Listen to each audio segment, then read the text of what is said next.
90 years ago, the Virginia Farm Bureau made our local farmers a promise to protect and preserve a way of life they worked so hard to establish. Today, our insurance agents work to protect all Virginians, not just farmers. We want to keep Virginia, Virginia. More information is at farmbureauadvantage.com. The remarkable soybean.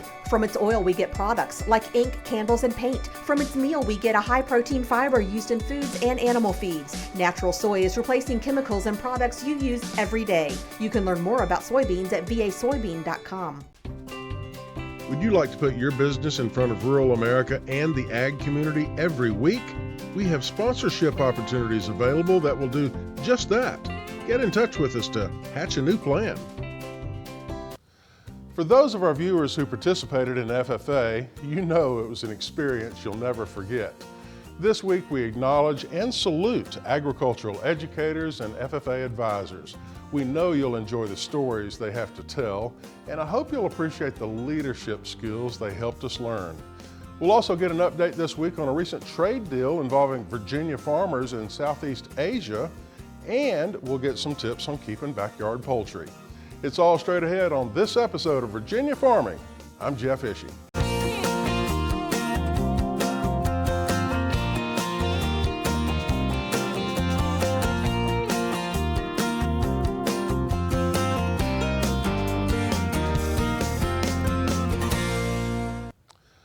Poultry production is the leading sector of Virginia agriculture, but not all chickens are found on farms.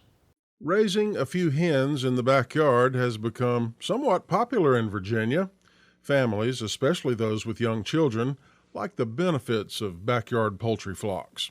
Who could argue with fresh eggs every day, plus free fertilizer for your garden?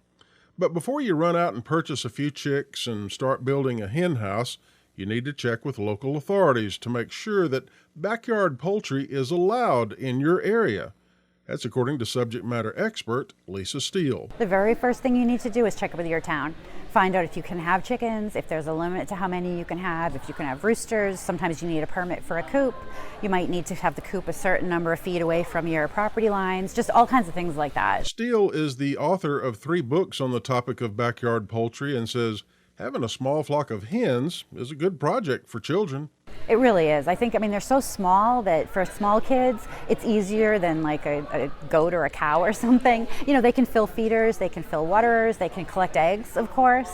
I had chickens as a kid, so yeah, it's definitely a good family pet kind of thing. The term biosecurity is often used with commercial poultry flocks, but Steele says it's just as important with backyard birds. I think something people don't realize about chickens that you don't find in another pet, like a cat or a dog or a bunny, is that there's a lot of infectious diseases that can pass from flock to flock. So if you do have a friend or neighbor who has chickens, you don't necessarily want to be visiting back and forth. You don't want to be swapping egg cartons or waterers or feeders, because what your flock has in it, they might be immune to, but if you bring it into their flock might have problems with it. More information about raising backyard poultry can be found at Steele's website, fresheggsdaily.com.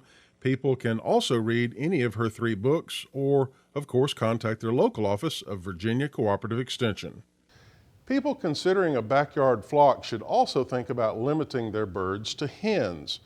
You know, roosters can be really loud, especially in a city neighborhood. Virginia Governor Terry McAuliffe recently announced a lot more Virginia-grown soybeans will be exported to Southeast Asia this year. Purdue Agribusiness has a major shipping terminal in the Tidewater area. That's where $4.5 million worth of Virginia soybeans will be loaded for shipment as a result of a recent trade deal. Farmers in our state grow about $198 million worth of soybeans every year.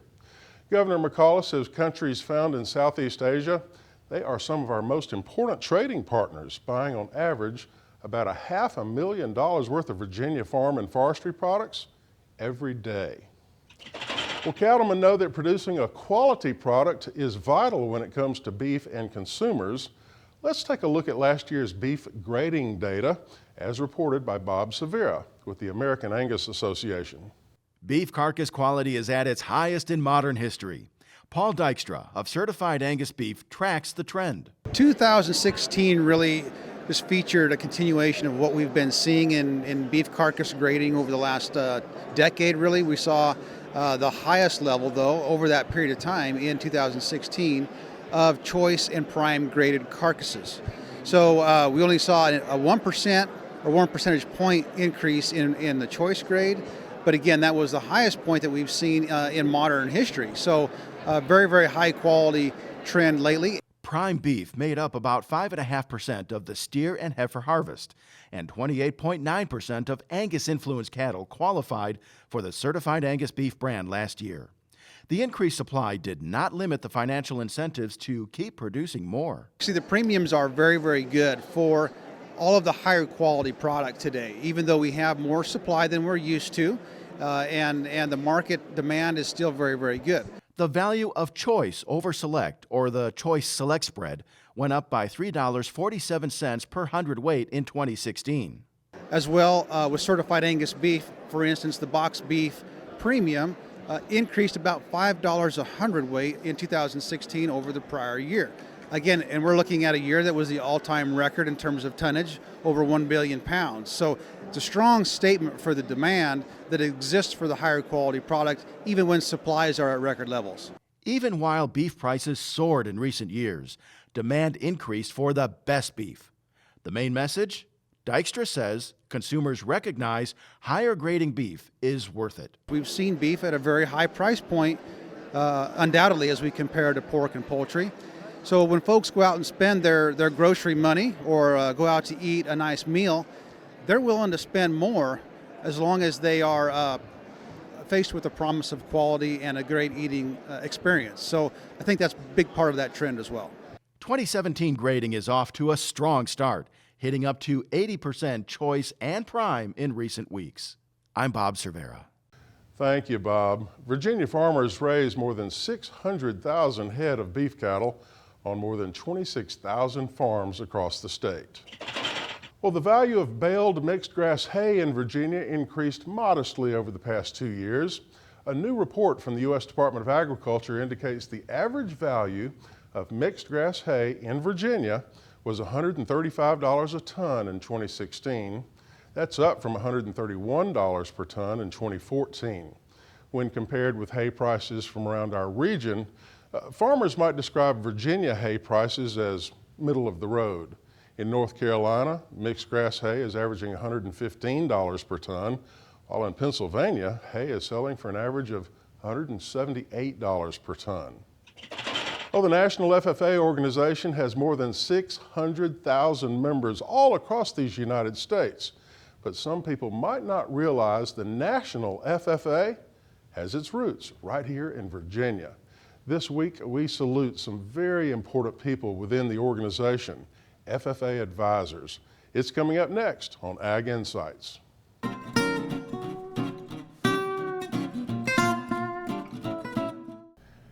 And we are in beautiful Weir's Cave, Virginia this week, here in the Shenandoah Valley of Virginia. It's my pleasure to welcome to the program Morgan Slavin. Thank you. Welcome back to our program. Yes. You were a guest just a few weeks ago, and it's good to have you back here. Now, this is your home, Weir's Cave, Virginia. It is. It's the best place to be. We're going to be talking about something that you love, I love, a lot of our viewers love, and that's the National FFA organization, what we used to call the Future Farmers of America, which was, it has its roots right here in Virginia. Matter of fact, in this community in Weir's Cave, Virginia. Briefly tell us that story. Yes, so in the early 1900s, it was becoming more and more clear that there was a desire to have a program that centrally focused on agriculture education. And sure enough, over at Weir's Cave High School was the very first chartered chapter of the Future Farmers of Virginia. Actually, my great-granddad was a member of that first charter chapter, so I'm fourth generation FFA member. A lot of history here. Now, the purpose of our segment this week, Morgan, is to salute and to honor those FFA advisors and agricultural educators who are so important to everything that takes place in our young people involved with agricultural education and agricultural leadership. We've got a series of video clips that was provided by your family with Cattleman Supply. We want to say thank you so much for providing these video clips. Let's go ahead and see the first few right now. In 1999, we were in Oklahoma when all the storms hit, and the students wanted to go out and give blood. the news media wanted to know why kids from Virginia would be willing to donate blood to people in Oklahoma that they didn't know. And the kids looked up and said, it's just the right thing to do. And that's what it's all about. I was privileged to work with kids that knew what ag was about, knew what life was about, and I was very fortunate to have a career in ag education. I was inspired to become a vocational agriculture teacher. I am blessed and thankful to have many talented former students who have made a success in the field of agriculture and in volunteer service, making a difference in the community in which they serve. And I say thanks to them for what they're doing and what the FFA has done for all of us. One of the most unique aspects of the FFA is the relationships that are built between the student and the advisor. I know that was the case with me. The ag teacher at TA talked me into taking ag when I was in high school. That same ag teacher convinced me to teach ag instead of physical education like I wanted to do. Many of you listeners may know his name. It was R.Z. Erie, but I called him Dad. Really some incredible stories. These FFA advisors, Morgan, they are leaders and they're teaching very important leadership skills to our young people. You were involved with FFA as a state officer. Yes. Tell us about some of the skills you learned as an FFA member. I think one of the greatest skills that you learn as an FFA member is responsibility.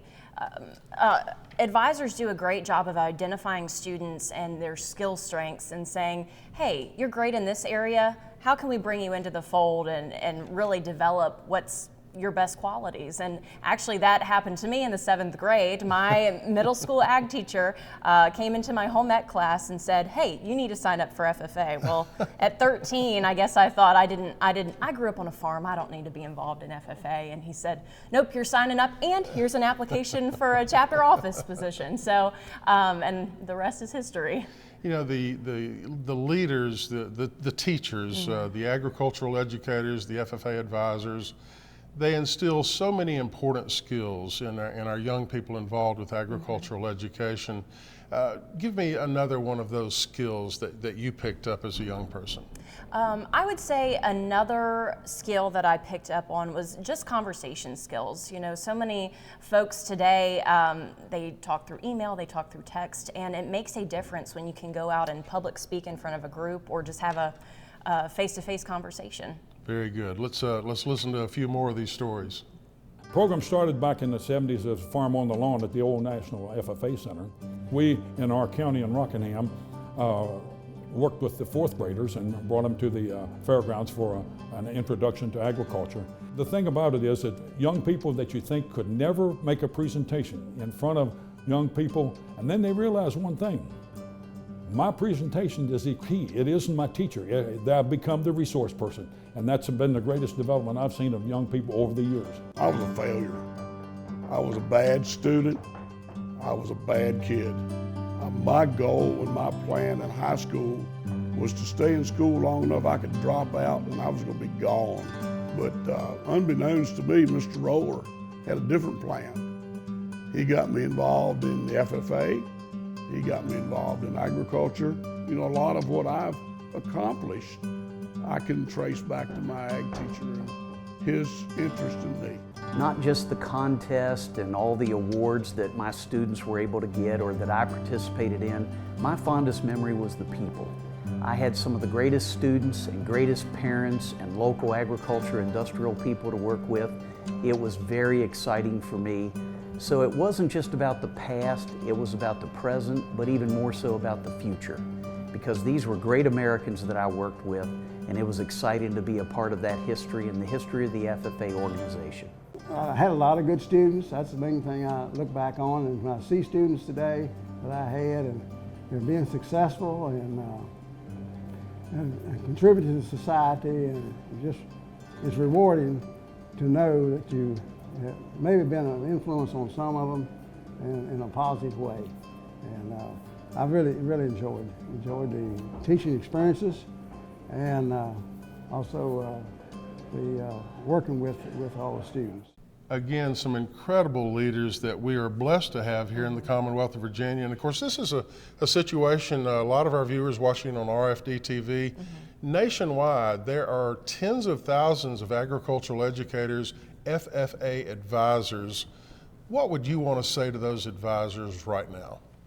I would say, first of all, thank you for your time and the effort that you put into your programs, because being an agriculture educator is not a 9-to-5 job. It's weekends, it's late nights, it's coaching teams, it's making sure that you're bringing the best out in your students, and that doesn't come from just a mediocre work ethic. It's people that are really putting effort into their programs and student development. So I would say, first of all, thank you, and second of all, keep up the good work. Yes, indeed. We are saluting, and let's go ahead and hear some more of these stories. The success of our program was because of our outstanding students, the support of parents, young farmers, and the community. One of the highlights was in the 1970s, we started the Food for America program. The purpose was to inform fourth grade students about agriculture. Our FFA members organized a field day to display agriculture. It was very successful, and last April, over 1,000 students and guests attended. My favorite memory that I can think of is my first day on the job in Rockingham County in 1984. We had a student named Morris Cupp who was a hog producer, his family was, and so we went to Morris's house. We went into the bottom of the barn with our trimmers, and we acted exactly like we knew what we were doing. I will never forget that first day of going out trimming a hog, learning how to trim a hog that a student actually taught me how to do, and then trying to feel very confident about it. But I have very fond memories of that experience. Had a lot of great memories of FFA and accomplishments of students, but the one that's the most important to me would have been my first state-winning team, which was a livestock judging team. 3 young men, they won the state FFA contest, the Eastern Regional contest, block and bridle, and placed 6th in the nation. It gave me the motivation to know I want to provide more students, more FFA members with that kind of opportunity.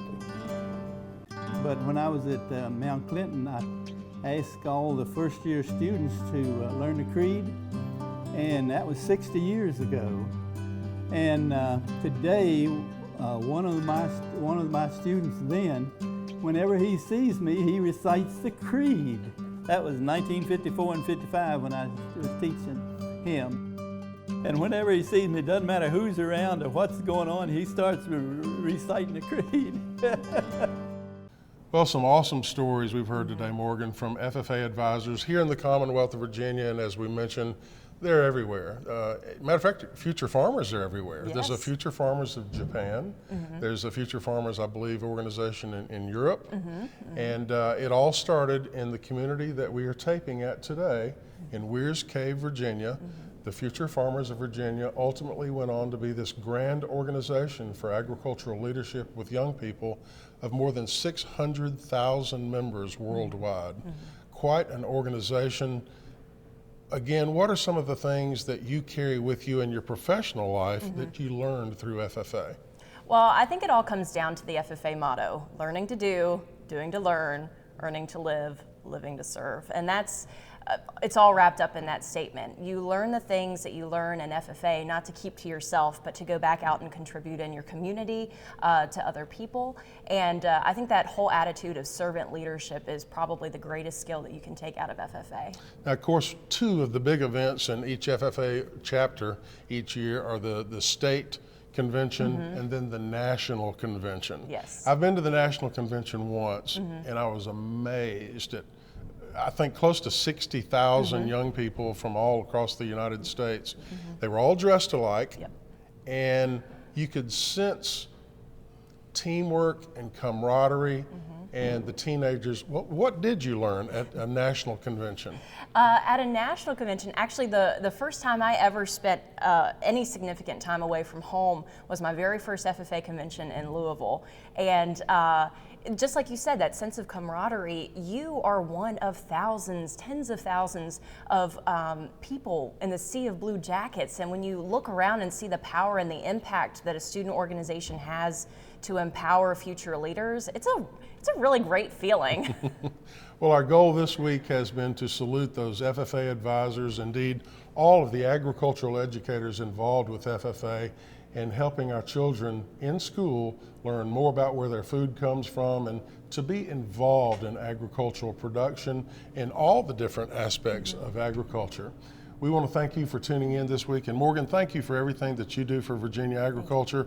One quick website address. I believe there is a federation for the Virginia FFA. Do you know that address? It is www.vaffa.org. All right, very good. Lots of information there. If you'd like to support the FFA, this is a great way to do that.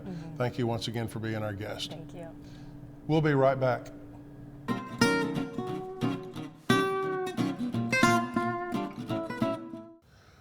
Well, it is time to do something new here at Virginia Farming, and that something new is a book review. The title we are reviewing today is Virginia's Cattle Story, The First 4 Centuries. Published in 2004, it was first introduced on this very television show when we interviewed author Nancy Sarles and editor Kenneth Coons. Virginia's Cattle Story is an amazing story, tracing the arrival of the first cattle in Virginia in June of 1610 all the way to modern times. Cattle were allowed to free range in colonial days when pastures were unlimited and forages were reported as ideal for grazing. Throughout this colorful book, there are stories about how cattle became vital to not only common settlers, but their importance to our forefathers, including George Washington and Thomas Jefferson. From cattle drives across the beautiful Blue Ridge Mountains to astonishing images of cattle exhibitors at early fairs, there are hundreds of amazing photographs in this book. Everything from exhibiting cattle in the ballroom of the Hotel Roanoke in the early 60s to one intriguing photo of John Lennon and his wife Yoko Ono showing up at a farm in the Shenandoah Valley to buy a herd of dairy cows. Virginia's Cattle Story is 358 pages, and in my opinion, the authors achieved exactly what they intended to do. They captured the first 4 centuries of Virginia's cattle industry. The book is widely available through numerous sources, including the website of the Virginia Cattlemen Association at vacattlemen.org. Well, our pearl of wisdom this week comes from an anonymous viewer who says, a weed is just a plant who has mastered every survival skill except learning how to grow in rows. You can submit your own pearl of wisdom through our website at virginiafarming.com. That does it for Virginia Farming this week. Have a great week, everyone. I'm Jeff Ishii.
"90 years ago, the Virginia Farm Bureau made our local farmers a promise to protect and preserve a way of life they work so hard to establish. We want to keep Virginia, Virginia. Anyone can be a Farm Bureau member, and there's a local Farm Bureau in every county. More information is at vafarmbureau.org. Virginia soybean farmers are hard at work growing soybeans to produce products you use every day. Candles, soaps, even crayons can be made from soybeans. Remember, when you buy soy, you're helping to support American jobs, the economy, and our nation's energy security. Agriculture Week is March 19th through the 25th, 2017. Did you know Virginia agriculture generates 311,000 Virginia jobs and has an economic impact of $52 billion a year? On average, a Virginia farmer produces enough food to feed 155 people each year. Take a minute, March 19th through the 25th, to thank a farmer for what they do. This message brought to you by Virginia Farming Television in commemoration of Virginia Agriculture Week. Check out Virginia Farming on Facebook. Virginia Farming's Facebook page is a great way to stay connected with Virginia agriculture. You might even find some humor there too. You'll find links to events and happenings all over the Commonwealth that are of interest to farmers and consumers alike. So connect with us and share your stories and photos with the Virginia farming community and keep up to date on all things agriculture. Virginia Farming on Facebook.